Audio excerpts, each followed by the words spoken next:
te bénis, je te rends grâce pour ta présence au milieu de nous ce matin. Je te remercie pour ton onction, pour la présence de tes anges, pour la fraîche onction, ce lieu. Ô Saint-Esprit, merci parce que tu planes en ce lieu. Merci d'accompagner cette adoration. Merci de fortifier tes serviteurs.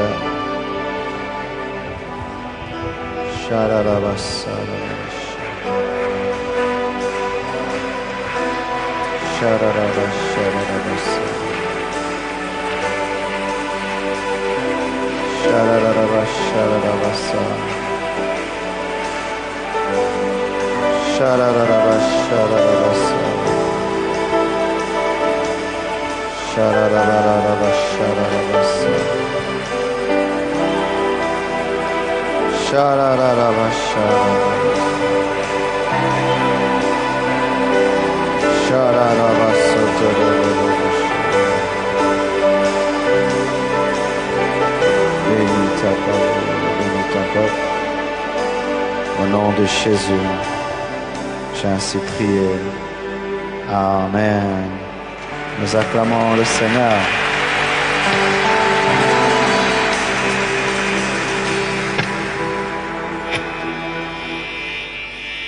Je remercie le Seigneur qui m'accorde d'apporter la parole de Dieu à cette grande rencontre des serviteurs de Dieu, Frère Aiguise Le Fer. Dans ce grand ministère, c'est pour nous une grande responsabilité que de nous adresser surtout à des éminents serviteurs de Dieu. Et je remercie le pasteur Roland Dallot qui m'a écrit de là où il était pour me demander d'apporter la parole en son absence. C'est vraiment une grande marque de considération et je suis vraiment très encouragé. Et je remercie tout le comité qui travaille autour, car c'est sûr qu'ils choisissent ensemble les orateurs. Et aussi, je bénis le pasteur Grace Sumbela qui a apporté ce merveilleux message avant moi. Que Dieu vraiment vous bénisse abondamment. Aussi, je voulais bénir le pasteur Mathieu qui m'a accompagné. Il est avec nous au 30 matin. Et il est venu, il va se tenir debout. Merci, pasteur Mathieu.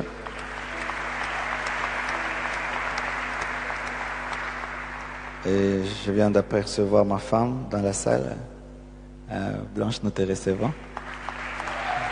Merci. Amen. La première fois que j'ai eu l'occasion dans ma vie de parler aux hommes de Dieu, parce que c'est vraiment un fardeau que j'ai toujours eu dans mon ministère que de m'adresser aux serviteurs de Dieu. J'avais tellement envie de leur dire plein de choses que j'avais raté mon message. Alors imaginez mon stress aujourd'hui.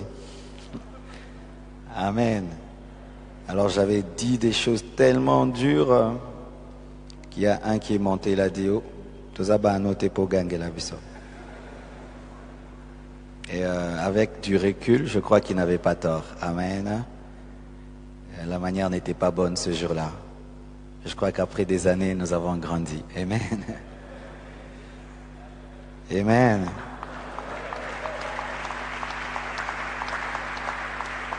Le thème de mon enseignement sera l'éthique ministérielle. Et j'ai vu dans l'historique des prédications déjà données au cours du Frère Aiguise Le Fer, il y a déjà Papa Sita Lumba qui a déjà abordé à ce sujet. Je crois que nous allons seulement compléter. Amen. L'éthique ministérielle. Nous sommes dans 1 Timothée 3, versets 14 à 15. Nous allons lire la parole du Seigneur. Je vous prie de vous tenir debout, s'il vous plaît. Nous allons lire ensemble le livre d'1 Timothée 3, verset 14 jusqu'au verset 15.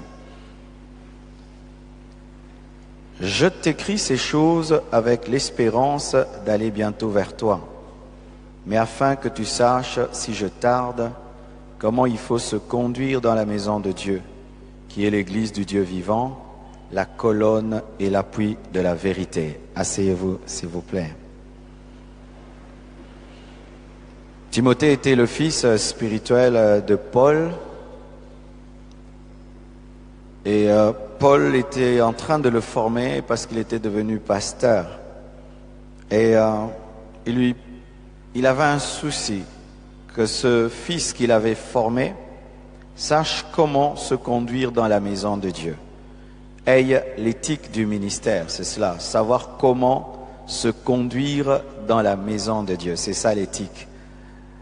L'un des soucis de Paul à l'égard de Timothée, c'était pas seulement qu'il prêche bien, qu'il enseigne bien, qu'il ait l'onction, qu'il fasse des miracles, que l'église dont il est pasteur puisse grandir numériquement, mais son souci c'était aussi que Timothée sache se conduire dans la maison de Dieu. Quelque chose vraiment de tellement important ces derniers temps, ça fait partie des fardeaux que j'ai dans le ministère et même dans mon pastorat dans l'église, car plusieurs personnes ne se conduisent pas bien dans la maison de Dieu. Et la plupart des temps, c'est parce qu'elles ne savent pas comment se comporter dans une maison. Quand tu arrives dans un avion, il y a des choses que tu ne peux pas dire. Il y a des comportements qu'on ne peut pas avoir. Tu peux les avoir tant que vous n'avez pas décollé. Mais une fois qu'on décolle, il y a des choses qu'on ne fait pas. Tu peux te faire arrêter pour ça, alors que ça peut être banal. Lorsqu'on a pied à terre, mais une fois que tu es dans l'avion, c'est interdit de crier bombe. Tu t'imagines? Ici, je peux crier bombe, bombe, bombe, bombe, bombe, bombe, bombe, chanter même bombe, rapper bombe, il n'y aura rien. Mais dans un avion, tu cries bombe, et même s'il n'y a pas de bombe, tu es arrêté, parce que la panique que tu vas crier peut amener un crash. Dans l'avion, on ne court pas. À certains moments même, il est interdit d'utiliser son téléphone. Des fois même, il est interdit d'être tous debout. Il y a des choses, c'est pourquoi même quand on entre dans l'avion, il y a des consignes de sécurité parce qu'il faut une éthique dans un avion, sinon c'est un crash. C'est-à-dire que la vie dans l'avion est maintenue, pas seulement par l'appareillage, pas seulement par le fonctionnement parfait des appareils, mais aussi par le comportement des personnes qui sont dans cet avion. Une fois, alors que je traversais Brazzaville, c'était dans un canot rapide, bizarrement, j'ai eu une idée bizarre. Je me suis dit, mais au fait, là, qu'est-ce qui me maintient en vie? C'était la sagesse, parce qu'il suffisait seulement que je me jette dans l'eau et j'allais mourir. C'est-à-dire que je savais que dans un tel bateau, on ne se jette pas. Amen, hein? Et c'est ce qui m'a gardé en vie. Pareil aussi pour le ministère. Homme de Dieu, si tu es dans le ministère, tu ne sais pas comment on se comporte. Des fois, tu vas lier les démons, chasser des sorciers, mais il n'y a pas de problème de sorciers. Des fois, il y a un problème d'éducation. De manière. Seulement, et ton église ne grandit pas, on ne t'invite pas, et quand on t'invite une fois, tu ne reviens plus jamais. C'est pas que ton message était fort, c'est pourquoi ils ne t'ont pas invité, parce que tu as prêché la vérité. Tu étais impoli en prêchant la vérité. Est-ce que je peux vous parler? Amen. Alors, d'abord, qu'est-ce qu'est l'éthique? Éthique vient du mot grec éthikos, qui veut dire morale. Donc là, on sera en train de parler de la moralité. Je ne serai pas trop dans les choses très spirituelles, parce que côté spirituel, les Congolais, on est fort. Amen. Hein? Nous jeûnons 40 jours, 80 jours, nous passons des mois mangengengue. Là, on est calé. Amen. Mais l'église du Congo n'a pas trop un problème de spiritualité, de connaissance de la parole, d'onction, de miracle. Souvent, l'église du Congo a un problème d'éthique. Souvent un problème d'éthique. C'est ça souvent la maladie de l'église congolaise. Ce n'est pas une maladie, une carence de dons spirituels, des grands prédicateurs, des hommes de prière. Ce n'est pas ça qui nous manque. Souvent, c'est un problème de moralité, un problème d'éthique. Et éthique vient aussi du mot grec ethos. Ethos qui veut dire manière d'être, manière de vivre, pas manière de prêcher seulement, manière de démontrer la puissance, de donner des paroles de connaissance, mais manière d'être, manière de vivre. Donc l'éthique est une manière de vivre, c'est l'ensemble des règles morales ou des règles de conduite. Parce que la conduite a des règles, même la conduite d'une voiture. Si tu ne respectes pas le feu rouge, tu meurs. Alléluia. Si tu ne sais pas faire la différence entre le feu vert et le feu rouge, eh ben, tu vas au ciel très vite. Amen. Qu'est-ce qui t'a tué?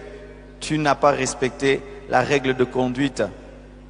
C'est l'ensemble des choses à faire et à ne pas faire. Amen. Il n'y a pas que des choses à faire dans la vie. Il y a aussi des choses à ne pas faire. Homme de Dieu. Il y a des choses à faire et des choses à ne pas faire. Vous voyez, le fait que je vienne ici, j'ai jamais vu le pasteur Atoms prêcher sur cette estrade. Et pas le pasteur Dallot non plus. Alors je ne sais pas comment on fonctionne sur cette estrade, si on descend, si on monte, si c'est permis. Dans certaines églises, c'est permis, d'autres, c'est pas permis. Comme j'ai jamais vu, je ne veux même pas descendre. Je reste ici. Et si je veux descendre, je vais demander, je peux? Et si on me fait ça, ah, je descends. Pourquoi? Peut-être qu'ils sont en train de construire un trou. Et puis je tombe. Alléluia. Il y a des choses à faire et des choses à ne pas faire. Ça, vraiment, c'est qu'on appelle souvent la liberté de l'esprit nous a rendu mal polis. La liberté. Frère, là où il y a l'esprit de Dieu, il y a la liberté. Le Saint-Esprit est un esprit de désordre, mais dans l'ordre. Ça, souvent, ça nous a créé des problèmes. C'est l'ensemble des choses à faire, à ne pas faire dans un domaine. C'est une conduite morale à avoir. C'est avoir des bonnes mœurs. Amen. 10 bonnes mœurs. Au Congo, on a un problème souvent. Et ce n'est pas souvent notre faute, c'est la faute de notre société. Vous allez voir dans certains endroits, les gens sont naturellement bien éduqués. Amen. Ce n'est pas qu'il est chrétien pour être bien éduqué. Ils sont éduqués. Vous allez voir par exemple un Japonais. Il est naturellement éduqué. De par sa culture, on respecte les adultes. Un Anglais, il dit « please »,« sorry »,« je m'excuse », il t'ouvre la porte, c'est naturel.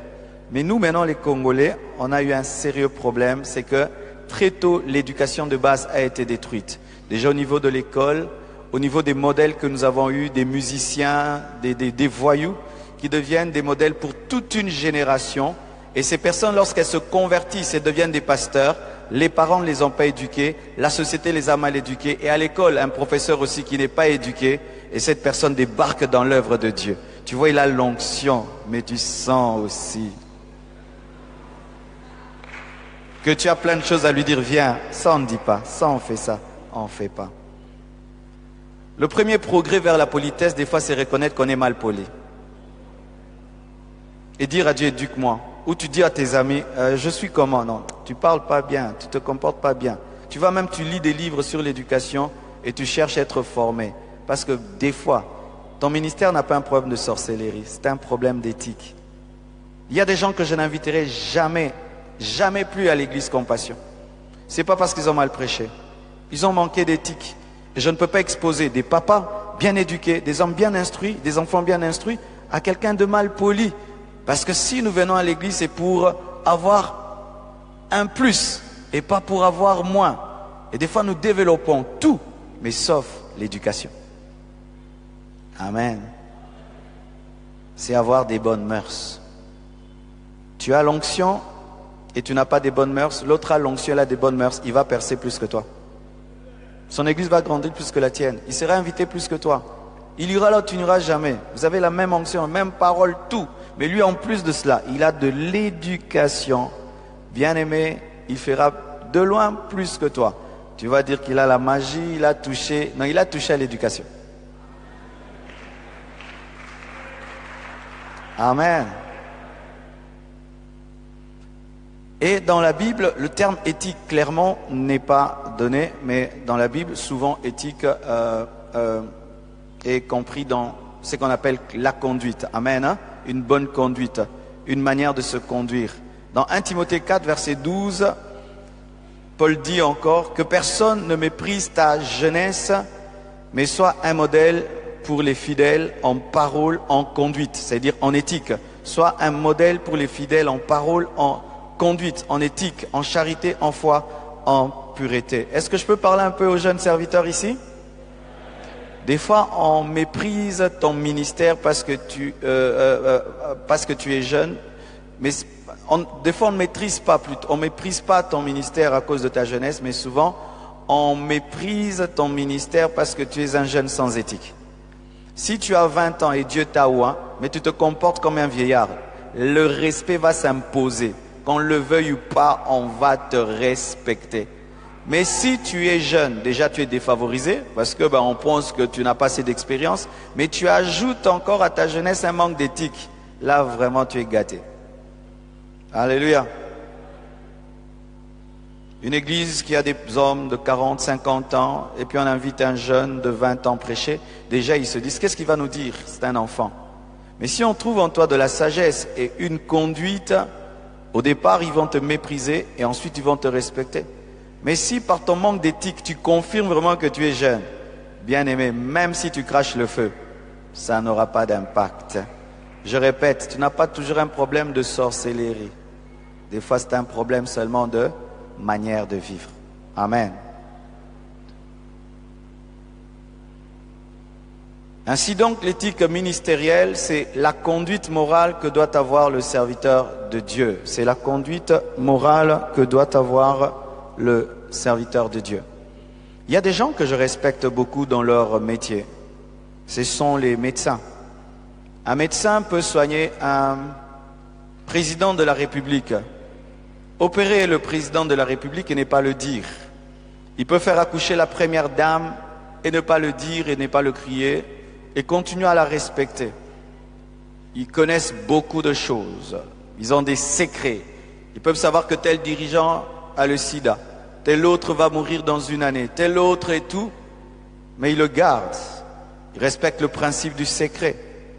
Mais quand nous, serviteurs de Dieu, tu fais une cure d'âme et tu le dis à gauche, tu fais une cure d'âme à droite, tu vas le dire ailleurs, et tu transformes une cure d'âme en prophétie, en parole de connaissance. Des fois, bien aimé, c'est difficile de gagner un médecin qui, dans son domaine, sait garder les secrets. Si nous voulons être respectés, bien aimés, dans nos ministères, nous devons respecter la moralité de notre métier, de notre vocation. Parce que pour chaque vocation, il y a une manière de faire. Un pasteur ne peut pas se conduire comme un musicien, entre guillemets profane. Tu ne peux pas te conduire comme une star, tu ne peux pas te comporter comme un roi.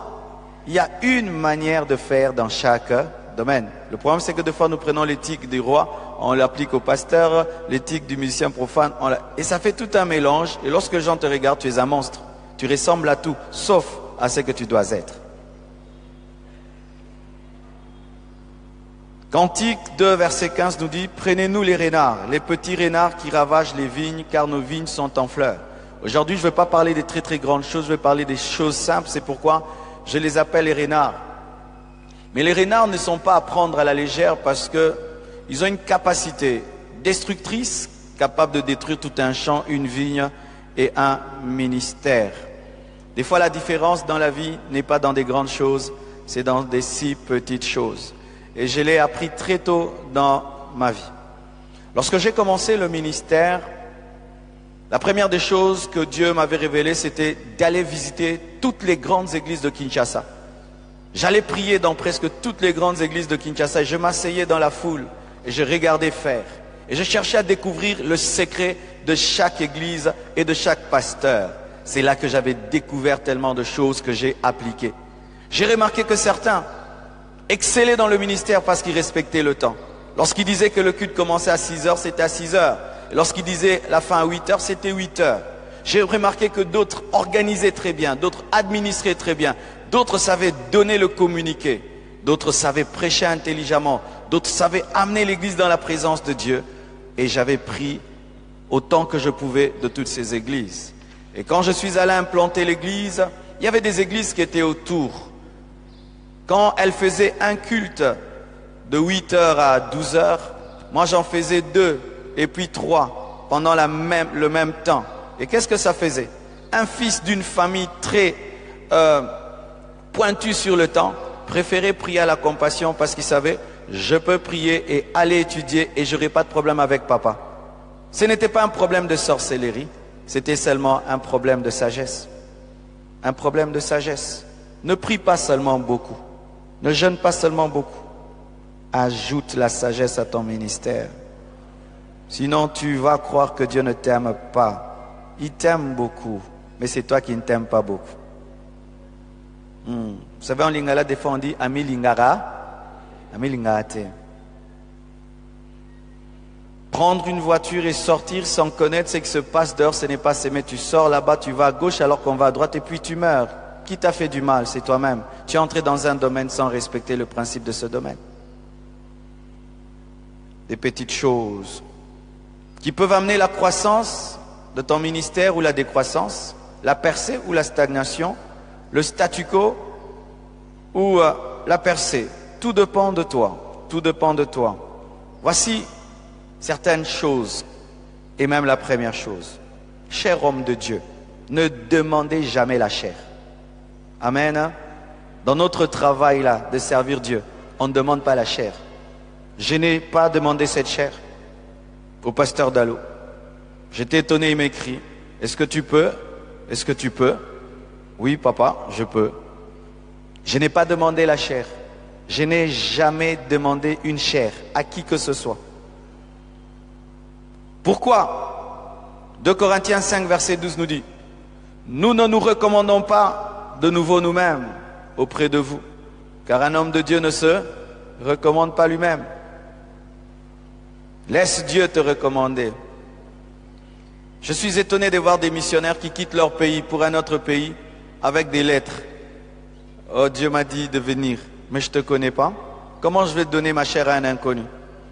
Et sachez ceci. Lorsque tu demandes la chair, tu es en danger. Parce que vous voyez là, si même je prêche mal, ils sont obligés de me subir et de me soutenir. Et si même je prêche mal, ils viendront seulement dire que j'ai bien prêché. Pourquoi? Ce sont eux qui m'ont invité. Mais si je demande la chair et je prêche mal, tout retombe sur mon moni, bah courage, kosenga, yangwanosu. Même si tu as un ami qui est pasteur, ne mettez pas l'amitié dans la chair. Ce n'est pas du pain. Akate le lipa, yopoli andam. Tu es dans une église, même si tu connais la parole, tu as le feu. Ne te plains jamais que tu n'as jamais prêché. Un vrai prédicateur n'aime pas prêcher. Un vrai. Vous voyez maintenant, avec l'internet c'est dangereux. Tout ce que je dis est en direct sur internet. Des millions d'hommes partout dans le monde sont en train de me suivre. Il suffit seulement que je commette une erreur doctrinale, une toute petite. Elle ira sur YouTube, on va couper cette partie, oubliez tout ce que j'ai dit. Il avait dit, la Saint-Esprit.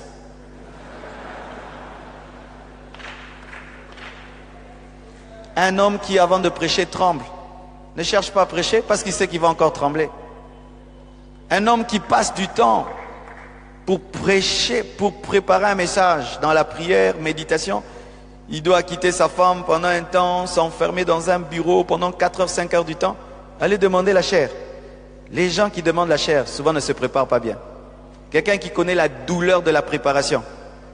Depuis quelle heure je prépare ce message, ma femme peut vous dire. Depuis quelle heure je prépare ces simples choses pour vous peut-être. Mais combien d'heures depuis que j'ai pas assez dormi parce que je devais parler à un homme de Dieu pour bouleverser son ministère. Et vous pensez que je peux encore dire, invitez-moi à prêcher à faire église le faire. Oh non.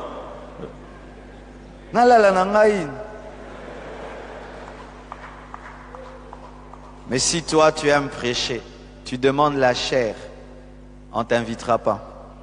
Si on t'invite, celui qui t'invite n'est pas sérieux. Un homme de Dieu sérieux, une fois seulement que tu demandes la chair, bouton. Toutes les personnes qui m'ont demandé la chair n'ont jamais prêché. Bouton, tu ne prêcheras pas. Ça prouve que tu es prétentieux. Ça prouve que tu es orgueilleux. Tu veux te faire voir, tu veux te faire connaître. Ça prouve que tu n'es pas mort à toi-même. Tu veux nous montrer la connaissance, peut-être aussi tu as un problème financier que tu veux résoudre en prêchant par l'offrande du prophète.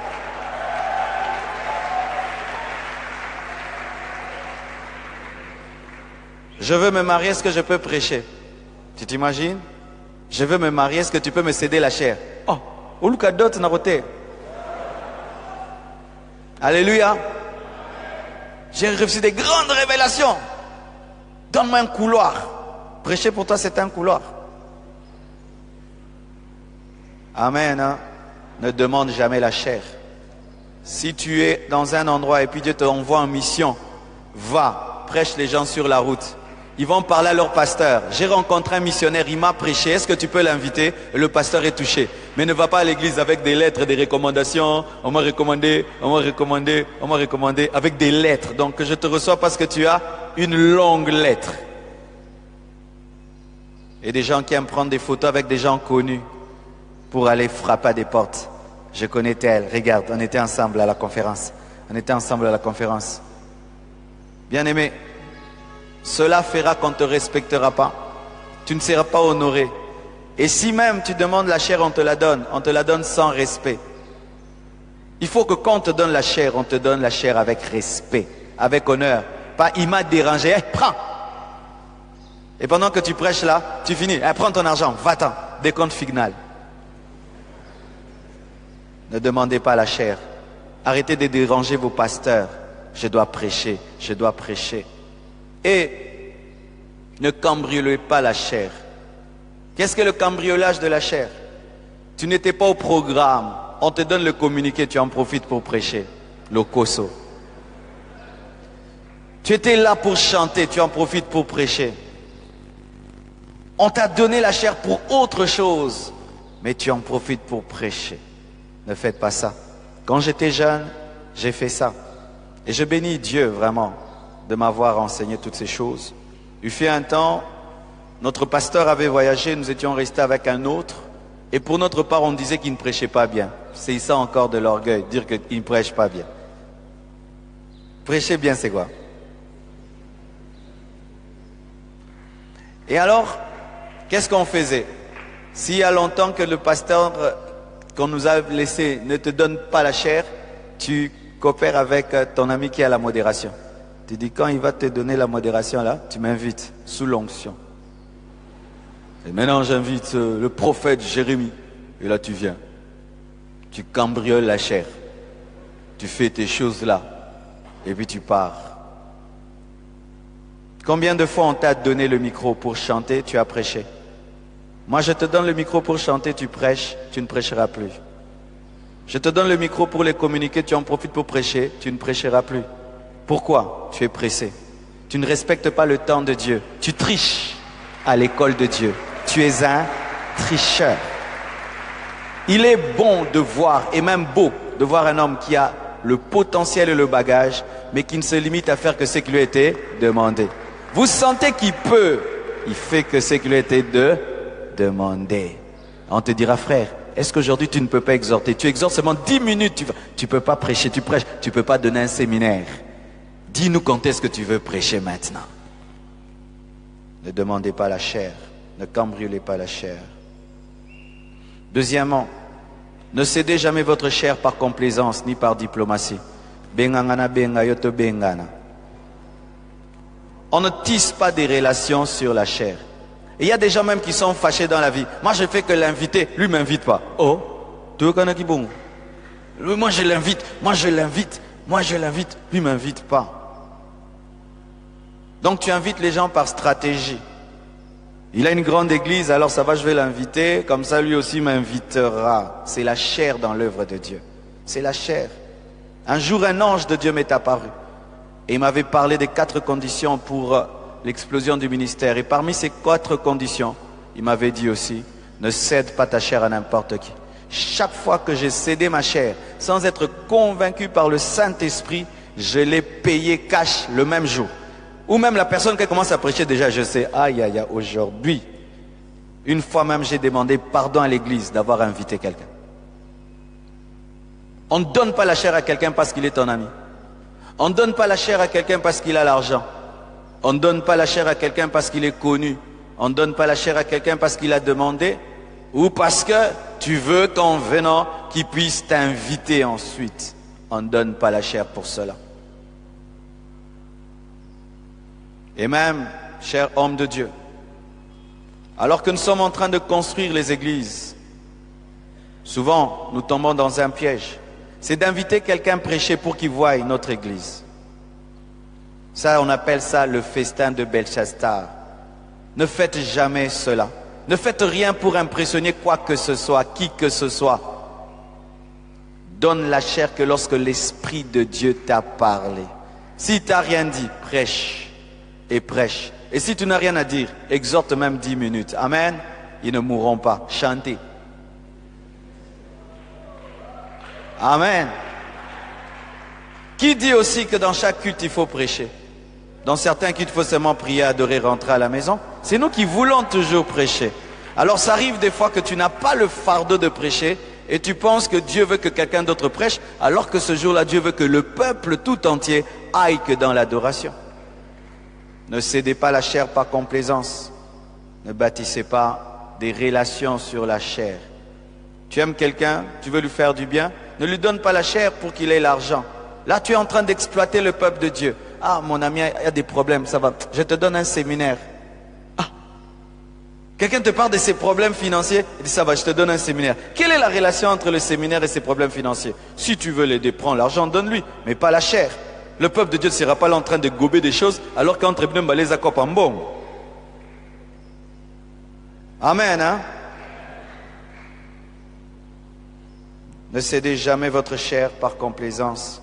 Nous voyons dans Apocalypse 2, verset 20, « Mais ce que j'ai contre toi, c'est que tu laisses la femme Jézabel, qui se dit prophétesse, enseigner et séduire mes serviteurs pour qu'ils se livrent à l'impudicité et qu'ils mangent des viandes sacrifiées aux idoles. » Ça, c'est pire encore. C'est lorsque tu connais la mauvaise vie d'un prédicateur, mais tu continues à les laisser prêcher. Quelqu'un peut prêcher sur ta chair et il a une mauvaise vie, tu ne le sais pas. Là, Dieu ne va pas te juger. Mais quand tu sais que c'est un impudique, c'est un cupide, c'est un faux serviteur de Dieu, par amitié, par relation, tu continues à le faire prêcher, tu es comme l'église de Thyatire. Le ministère est plus que l'amitié. Tu es mon ami, je t'aime. Tu dévis dans le ministère, tu ne prêches plus à la chair. Je te cause avec toi, on peut prier ensemble, on peut manger ensemble, se voir à la maison. Mais pour ce qui est de l'estrade, de la chair, même te donner le micro pour prier à la fin du culte, je ne te donne pas. Alléluia. Car si nous ne sommes pas durs entre nous, bien aimés, dans le domaine militaire, il y a même les PM, police militaire, des militaires qui arrêtent d'autres militaires. Même dans le ministère, nous devons entre nous être durs. Car si tu n'es pas dur avec un autre serviteur et tu sais qu'il mène une mauvaise vie, mais tu continues à le laisser prêcher, qu'est-ce que tu enseignes à tes fils? Avec eux, tu es dur, mais avec lui, tu es compréhensif. Alléluia.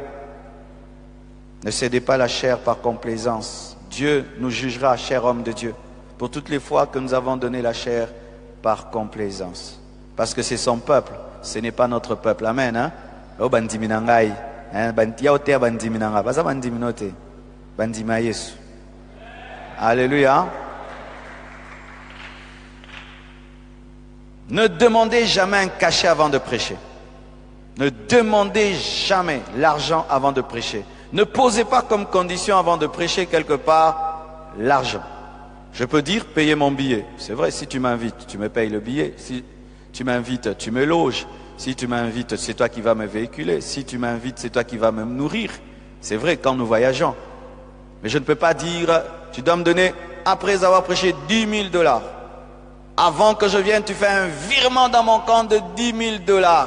Pourquoi? Parce que tel grand pasteur américain le fait. Ils ne sont pas le modèle. Ils ne sont pas le modèle. Cher homme de Dieu, l'Amérique n'est pas le modèle. Ils ne sont pas le modèle. Même si c'est un archibishop avec une église d'1 million de personnes, s'il demande l'argent avant de prêcher, il n'est pas un modèle. C'est Jésus-Christ le modèle. Il a dit, vous avez reçu gratuitement, donnez gratuitement. Aucun archibishop n'est élevé au-dessus de la parole. Car des fois, nous prenons des manières. Les Américains font tel grand fait tel grand. Qui te dit qu'il est grand? Il est grand selon les hommes. Qui te dit qu'il est grand? Parce qu'un cupide n'est plus grand. Quand un homme de Dieu devient cupide, il n'est plus grand. C'est un idolâtre. Et c'est un adorateur de maman. Donc, il est devenu petit. Arrêtez de prendre un modèle des Américains qui font, et même des fois des musiciens païens qui, avant de chanter, demandent l'argent. Maintenant, toi, avant de prêcher, tu demandes l'argent. Maintenant, si je t'ai donné 10 000 $ avant que tu prêches, et tu tombes malade, comme la nyongonanga, si tu peux te yakiter, et tu penses que tu peux être libre de dire tout ce que tu veux, on t'a déjà donné 10 000 $ en avance. Tu vas dire tout. Vous en 10 000 $, bah, c'est pas fait ça que tu n'as plus la liberté.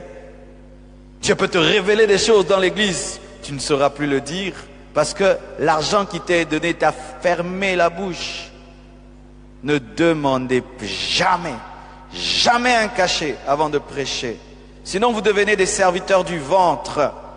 Ne demandez jamais un pourcentage après avoir fait un appel de fonds dans une église. Je viens ici à l'église Philadelphie, ils sont en train de construire. Et puis je dis, ah là il faut qu'on mette maintenant le plafond. Je demande, l'église donne 50 000 $. Et puis je viens après, pasteur, c'est comment? C'est comment quoi? Commission. Hein? Chaque fois que tu vends tes services, tu vends ton onction. C'est pourquoi ton onction ne fait que diminuer et diminuer et diminuer. Dieu m'avait dit ça, chaque fois que tu monnaies la grâce de Dieu, tu perds l'onction de cette grâce. C'est pourquoi après des années, tu n'as plus d'onction. Sans commettre l'impudicité, tu avais vendu l'onction. Ne demandez jamais un pourcentage après avoir fait un appel de fonds dans une église. Si le pasteur est touché de te bénir parce que ta grâce, par toi Dieu est passé pour le faire, il peut le faire. Mais s'il ne le fait pas, bien aimé, mais tu as demandé pour les tôles, tu veux qu'on te donne maintenant la moitié des tôles. Et le trou là maintenant, qui va le combler? Ne demandez jamais. Une offrande avant de prophétiser. Alléluia. Oh non, pour que Dieu descende, il faut l'offrande. Dans le Nouveau Testament, bien aimé, c'est par la foi. Tu ne peux pas poser comme condition avant que tu libères une prophétie que quelqu'un te donne l'argent. Et même après la prophétie. Car des fois, vraiment, nous péchons devant Dieu en nous faisant des dieux. Tu donnes à quelqu'un une prophétie, la prophétie s'accomplit, tu fais le suivi prophétique. Maman, et ça l'a mis, hein? Et ça l'a mis. Ah, mais ça l'a mis. C'est-à-dire quoi? Comme la prophétie est accomplie, tu dois payer l'exaucement. Tu es Dieu. La personne est libre. Elle peut revenir à la source et bénir la source, mais elle peut aussi s'en aller bénir ailleurs. Elle est libre. Bien-aimée. Ne demande jamais l'argent pour entrer dans ton bureau. Ne demande jamais l'argent pour entrer dans ton bureau. Car tu mets de côté le pauvre et tu tombes dans la cupidité. Et tu n'es pas différent d'un mercenaire. C'est seulement un mercenaire qui peut faire cela. Car le mercenaire ne se préoccupe pas des brebis. Combien de fois dans notre pays nous sommes blessés? Tu amènes quelqu'un à l'hôpital, tant que tu ne donnes pas l'argent, ne touche pas le malade. Et beaucoup meurent comme ça. Et nous sommes les premiers à dire, mais ça c'est quel genre d'hôpital? Mais quand dans le ministère aussi, avant de prophétiser, de prêcher, de recevoir quelqu'un au bureau, il faut de l'argent. Tu n'es pas différent que ces médecins et ces infirmières. Romains 16, verset 18 dit, car de tels hommes ne servent point Christ notre Seigneur, mais leur propre ventre. Et par des paroles douces et flatteuses, ils séduisent les cœurs des simples. Que vos rapports avec le sexe opposé demeurent purs. 1 Timothée 5, verset 1 et plus verset 2, la Bible dit, par réprimande les femmes âgées comme à des mères, celles qui sont jeunes, les jeunes femmes, comme à des sœurs en toute pureté. Il ajoute quand il s'agit des sœurs qui sont jeunes en toute pureté, parce que Timothée était jeune, il devait réprimander, exercer son ministère sur les jeunes sœurs avec pureté. C'est pourquoi je ne crois pas à certaines impositions de main. Amen. Hein? Tu ne peux pas imposer les mains à une femme sur une partie de son corps qui est intime, même si elle a mal à cet endroit-là. Quand tu fais la délivrance, tu ne peux pas toucher partout. Est-ce qu'il faut toujours toucher un endroit pour que les démons partent? Alléluia. Si maintenant je dois prier pour toutes ces personnes, je dois toucher tout le monde. Pourquoi il faut toujours toucher à un endroit? Et si Dieu t'a convaincu qu'on puisse toucher un endroit, demande à une sœur de toucher son ventre pendant que tu pries. Mais toi-même là tu touches le ventre. Tu ne sens rien. Il y a un zombie.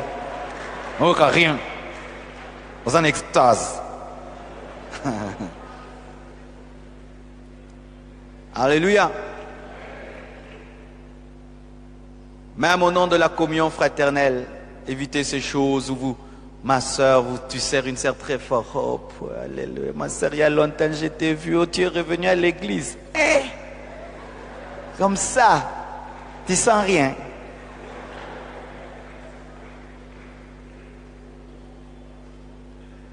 Ou tu causes avec une sœur, vos genoux se touchent.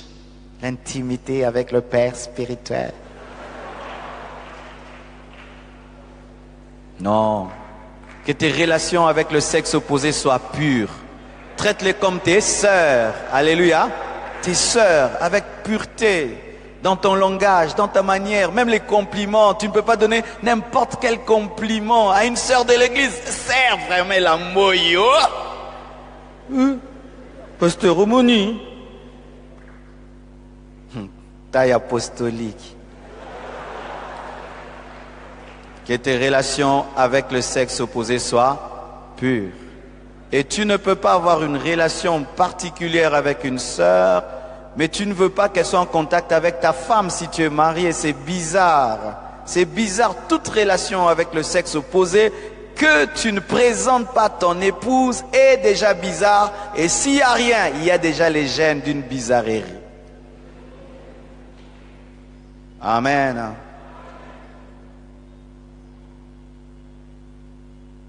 Ne montez jamais en chair sans avoir prié et médité. Amen. Un autre principe. Luc 6, verset 12. En ce temps-là, Jésus se rendit sur la montagne pour prier et il passa toute la nuit à prier Dieu. Jésus, le Fils de Dieu, avant d'exercer le ministère, priait. Avant de prêcher, de chasser les démons, de guérir les malades, priait. Lui, Fils de Dieu par essence, et nous des fils adoptifs, mais on devient des professionnels de Dieu. Ah, moi, j'ai plus besoin de prier. Dada. Tu ne pries pas. Oh non, j'ai ça. D'autres qui méditent même avant de prêcher là. Avant de prêcher, c'est là maintenant qu'ils cherchent. Il dit, frère, le verset il est où? Cherche-moi là où Jésus marchait sur l'eau. C'est quel verset? Donne-moi. Ah, ça va. Pendant que vous chantez là, Alléluia. Alléluia. Et vous voyez une prédication qui n'a ni tête, qui n'a rien, ça n'a pas d'introduction, de développement, de conclusion. Donc tchanga tchanga, la foi, le sang, le feu, les anges, l'enfer, le ciel. Yes! Et les personnes systématiques à l'église comprennent qu'il y a un problème de préparation. Tu ne mentiras pas tout le monde. Il y a des gens sages qui peuvent sentir, il n'a pas prié, il ne s'est pas préparé. Je ne dis pas non plus qu'il n'y a jamais de l'improvisation dans le ministère. Plusieurs fois, il nous est arrivé, tu as préparé un bon message et alors que tu chantes, Dieu le change. Tu t'assieds là, Dieu le change. Mais là, au moins, tu t'es préparé, mais Dieu a décidé que tu prêches autre chose. Mais ça ne doit pas être ta manière de vivre, où tu ne pries pas, où tu ne lis pas la Bible, et tu viens, tu improvises des sermons. Les gens ne deviendront jamais des disciples de Jésus. Rien ne sera systématique. C'est seulement lorsque les choses sont bien préparées qu'on engendre des disciples. Amen. Ne confondez jamais votre argent et l'argent de l'église. Il y a un pasteur, après le culte, on ouvrait le coffre de la voiture, les dîmes, les offrandes, tout, dans sa voiture, et il allait à la maison, il enlève le polo, il est en culotte avec sa femme, ils sont en train de compter l'argent de l'église. Pasteur, diacre, ancien, tout lui-même. Dans le ministère, il y a ton argent et il y a l'argent du ministère. Dans le ministère, il y a ton argent et il y a l'argent de l'église. Ne confonds jamais. Quand un homme te bénit, dit pasteur, ça c'est pour toi. Tu prends dedans, tu donnes ta dîme, tu donnes ton offrande. Et là c'est à toi, tu peux en faire ce que tu veux, investir. Mais quand quelqu'un te dit ça, c'est pour un baffle, ça c'est pour la moquette de l'église. Tu ne peux pas acheter avec une chaussure. Tu ne peux pas payer avec les études de tes enfants. Tu ne peux pas dire je touche et puis je rendrai. Judas, avant de trahir Jésus, confondait son argent et l'argent communautaire. Dans Jean 12, la Bible dit, un de ses disciples, 12 verset 4, un de ses disciples, Judas Iscariote, fils de Simon, celui qui devait le livrer, dit, pourquoi n'a-t-on pas vendu ce parfum 300 deniers pour les donner aux pauvres? Il disait cela non qu'il se mit en peine des pauvres, mais parce qu'il était voleur et que tenant la bourse, il prenait ce qu'on y mettait. Beaucoup d'hommes de Dieu iront en enfer à cause de la mégestion de l'argent. Frère, serviteur, si tu n'as pas vaincu l'argent, l'argent va t'amener en enfer. Et Dieu nous teste avec des petites sommes. Un petit 10 000 $ qui est dans la caisse de l'église et tu achètes avec une voiture. Un petit 5 000 $, tu achètes avec une voiture. Dieu sait déjà qu'il ne peut pas te donner des millions. Il sait déjà. Satan peut te laisser vaincre l'impudicité, vaincre l'occultisme et te laisse dans une tare dans le domaine de la gestion jusqu'à ce qu'un scandale financier éclate dans ta vie et tu perds toute ta crédibilité. L'église n'est pas une boutique. L'église n'est pas un bien familial. L'église n'est pas ton entreprise pour faire de l'argent ce que tu veux. De plus en plus, notre manière de gérer l'église commence à révéler que nous en avons fait un bien familial, un business où tu es le PDG et tu décides de faire ce que tu veux de l'argent, d'aller déranger les diacres, Pesawana, Salangoboye. Bien-aimé, ce n'est pas ton œuvre, c'est l'œuvre de Dieu. Amen. Aie toujours une comptabilité claire entre ce qui est à toi et ce qui est à Dieu. Sinon, tu ne gagneras jamais les personnes honnêtes qui sont autour de toi et qui peuvent savoir si tu gères bien ou si tu gères mal. Et sachez que beaucoup de pasteurs perdent leur réputation par les diacres. Le diacre sait que tu avais dit que les 10 000 $ seraient pour un groupe électrogène, mais dans le secret tu reviens et tu prends le 10 000 $ pour autre chose, mais tu es en train de dire à la chair, ah bien t'en achètes le groupe électrogène, mais diacre, tu peux dire Amen, il ne dira plus jamais Amen. Est-ce que ton trésorier dit Amen quand tu prêches?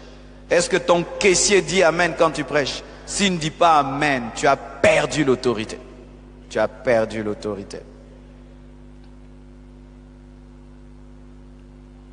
Voici d'autres choses très importantes mais si simples. Veillez à ne pas distraire l'auditoire par votre habillement. Amen. Évitez de vous habiller flashy. Un homme de Dieu ne s'habille pas orange, jaune, vert, non. Un homme de Dieu doit s'habiller comme un ambassadeur. Tu es sérieux, tu es classe, tu es beau, tu es propre, mais tu ne portes pas des couleurs qui distraient. Je vous assure, il y a des endroits où rien que ta manière de t'habiller peut déterminer si on te suivra ou pas. Cher homme de Dieu, nous ne sommes pas des sapeurs. Alléluia. Nous ne sommes pas des stars. Où, quand tu prêches, on sent que tu es dans l'habit. Tu n'es pas dans l'onction, tu es dans l'habit. On sent que là, tu m'as cassé.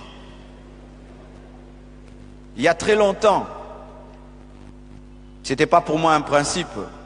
Moi, je m'habillais terriblement avant. Je peux venir vous prêcher en Santiago jaune, peau de croco. Imagine, Santiago jaune, peau de croco. Si je mets là comme ça là, dans autant la soukoto, autant rakota. Ce que ça tient. Cuir. Santiago jaune, peau de croco, cuir. Pantalon serré avec un body rouge.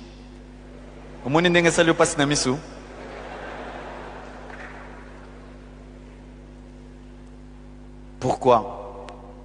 Parce que les Congolais on aimerait saper.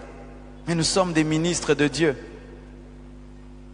Tu ne peux pas chercher à t'habiller portant des choses qui frappent le regard. Ça distrait l'auditoire. Et ça donne l'impression que tu viens te faire voir. Tu peux porter un très beau tissu. Tu peux porter même des choses très chères. Mais tu peux les porter discrètement. Discrètement. Ou tu es très chèrement habillé. Toi-même tu sais que ça m'a casse. Mais bon, on va sentir.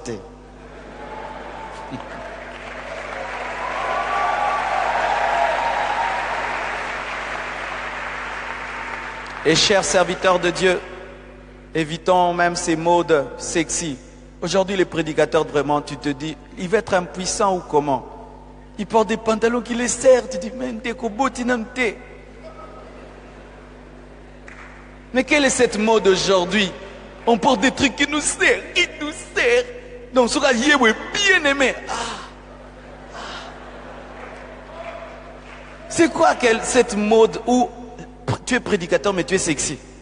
Tu es sexy. Regardez vos pantalons bien avant de sortir. Regardez bien les pantalons, regarde.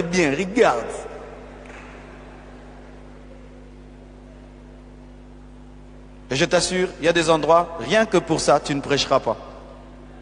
J'aime un homme de Dieu, je crois il y a 2 jours, il est venu dans mon bureau. Et puis j'ai dit, homme de Dieu, tu vois cette veste-là, il ne faut plus la porter. J'ai dit, pourquoi tu vois ça? Ça donne aux gens l'impression que tu es ça. Porte, habille-toi. Il a dit, pasteur, Kobimara Wenake Okaba. Je vous assure, homme de Dieu, des fois rien que ta manière de t'habiller peut bloquer ton ministère. Et peut même influencer négativement le peuple. Ou maintenant tu deviens le pasteur des sapeurs.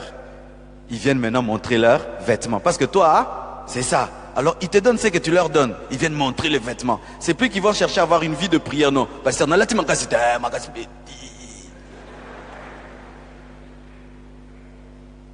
Ou maintenant les fidèles, ils viennent seulement des compliments. Bien habillé. Non, l'enseignement m'a béni. L'enseignement était profond. L'enseignement m'a transformé. C'est d'abord ça. Oui, on est des frères, ils peuvent des fois dire c'était beau. Mais si ça devient ça l'église, où c'est bien habillé, c'est de la distraction. Ne montre jamais tes griffes quand tu prêches. Ne donne pas le prix de tes vêtements quand tu prêches. Oh, c'est certain, ne faites pas cela. Amen, hein? Ne faites pas cela. C'est fermer le ministère à des choses terre à terre. Présentons Jésus-Christ. Pas nos vêtements ni nos griffes. Vous allez voir que dans Ésaïe 6, verset 2, la Bible dit, des séraphins se tenaient au-dessus de lui. Ils avaient chacun 6 ailes. Dedans, ils se couvraient la face. Dedans, ils se couvraient les pieds. Dedans, ils se servaient pour voler. Ils se couvraient la face parce qu'ils ne voulaient pas qu'Ésaïe, en regardant la splendeur de leur gloire, soit distrait. Ils voulaient qu'Ésaïe ne soit concentré que sur celui qui est assis sur le trône. Et quand tu t'habilles, veille à ne pas distraire l'église, qui soit concentrée sur Jésus qui est sur le trône. Acclamons le Seigneur.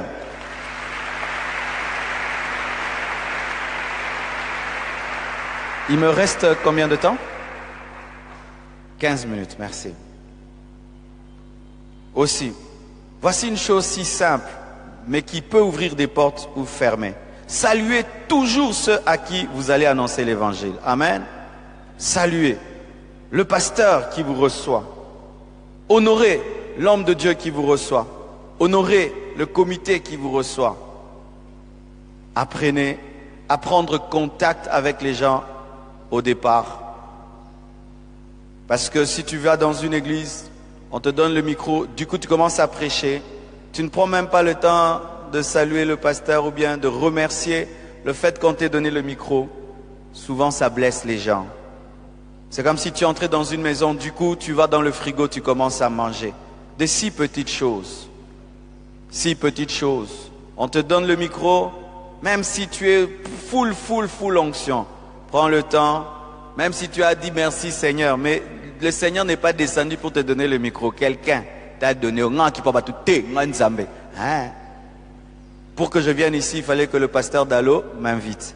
Et même s'il n'est pas là, j'ai pris le temps de dire merci. Amen. Ce n'est pas que je l'ai fait pour le faire, ça fait partie de l'éthique dans le ministère. Tu montes sur une chaire, tu commences à parler, ne faites pas cela. Prenez le temps de saluer les gens, de saluer le pasteur, de saluer son épouse, de saluer le comité, de dire merci. Ça ne vous diminue en rien. Il y a des endroits où quand tu ne fais pas ça, tout ton message ne passe plus. Tout ne passe plus. Et je vous assure, c'est difficile d'être sous une forte onction si celui qui t'a invité n'est plus avec toi. Parce que il est déconnecté de toi. C'est que souvent nous oublions. Amen. Hein? Apprenez toujours à le faire. Et vous allez remarquer que dans les épîtres de Paul, il saluait toujours. toujours saluer, saluer, saluer.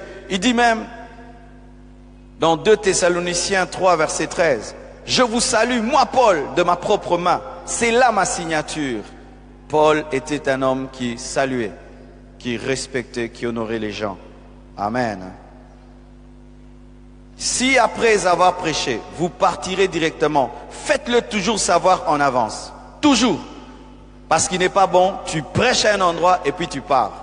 Mais si tu as un programme, ou tu es malade, ou il y a quelque chose, il faut déjà dire à celui qui t'invite, après la prédication, je serai contraint de partir à cause de ceci, car ce n'est pas bon, après que tu aies prêché, que tu n'aies même pas besoin d'un moment de fraternité, ça brise les relations. Amen. C'est pourquoi même, rien qu'en venant, j'ai commencé à dire au comité, vous m'excuserez, après avoir prêché, je dois directement partir parce que je dois bénir 2 mariages, parce que ce ne serait pas bienséant de ma part que je prêche et puis j'entre dans ma voiture. Et comme c'est ce que je ferai, je dois déjà leur dire, sinon c'est un manque de considération. Amen. Tu n'es pas venu prêcher les oiseaux ou les murs, tu as prêché à des hommes qui ont besoin après d'échanger un peu, c'était ah merci tout, mais tu prêches, tu disparais, grand homme de Dieu. Non, ça ferme les portes. Amen. Hein?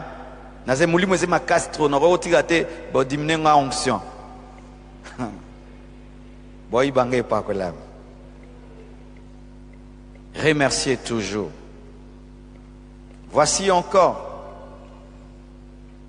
Respectez le temps du début et de la fin de votre prédication.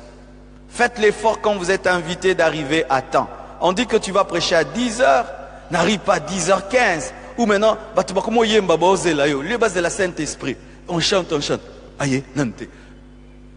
Aïe, nante. Maintenant la chorale est fatiguée, tout le monde est fatigué. Et maintenant c'est toi qui arrives. Et quand tu arrives, tu ne t'excuses même pas. Il devait t'attendre. Et si même on va voir qu'est-ce que tu faisais là, tu es en train de repasser. D'autres même téléphonent maintenant. Est-ce que c'est plein? Pas encore, j'attends. Lui, il ne peut pas entrer dans une salle à moitié vide. Il faut que ça soit plein pour qu'il entre. Mais Dieu était déjà là. Aucun homme sérieux n'aime recevoir un homme qui ne vient pas à temps. Pourquoi? Parce que tu déstabilises tout le programme et ils doivent maintenant innover en attendant que tu arrives. Et il avait dit aux gens que je vais vous libérer à telle heure. Et comme tu commences en retard, alors tu vas encore aller. Respecte le temps de commencer le message, arrive à temps. Aie le temps de communier avec l'église avant de prêcher. Et dépose le micro. Comme là, il me reste, je crois, 5 minutes, 10 minutes. J'ai beaucoup de choses à dire, mais je ne veux pas les dire parce qu'on ne m'a pas donné plus de temps. Pourquoi? Quand tu es en train de prêcher à un endroit, on t'a donné 1 heure et tu prêches 30 minutes et qu'on n'est pas d'accord avec toi, l'attention n'est plus là.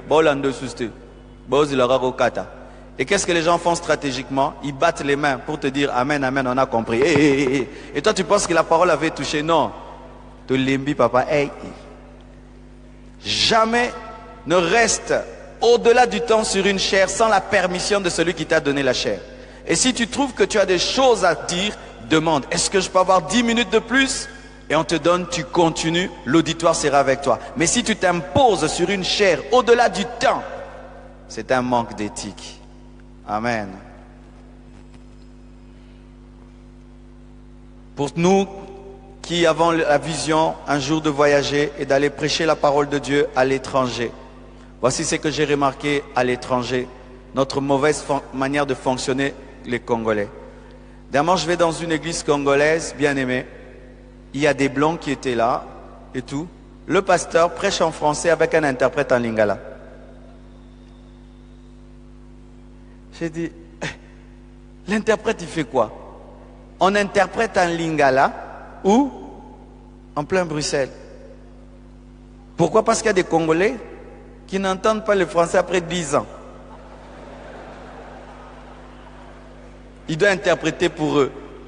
Et maintenant les Européens sont là, ils se posent la question, qu'est-ce qui se passe ici? Sans vision ni prophétie. Cette église ne grandira pas. Comment elle peut grandir? Les autochtones se sentent mal à l'aise. Et même les Congolais intégrés vous trouvent vraiment dépassés. Et ils ne peuvent pas rester là. Et ils chantent comment? En lingala.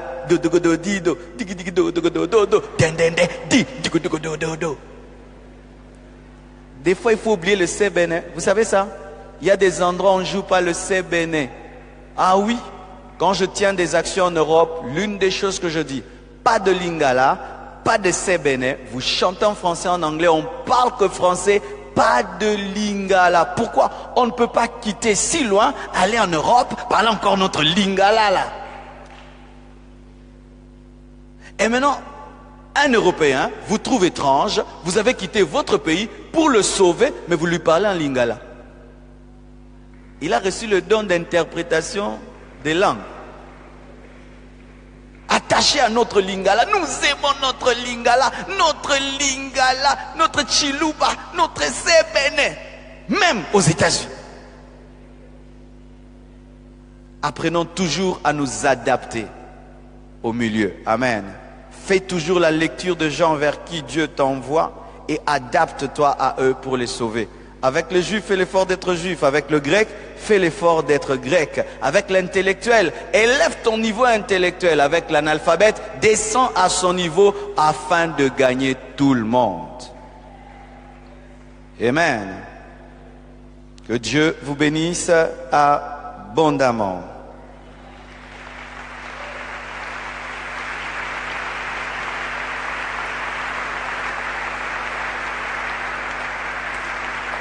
Si Jésus a changé un pêcheur de poissons en apôtre, en un écrivain, si Jésus a changé un berger en roi, il peut aussi te changer, te donner de la classe, de la manière, de l'éthique. Il peut le faire. Que Dieu vous bénisse abondamment. Merci beaucoup.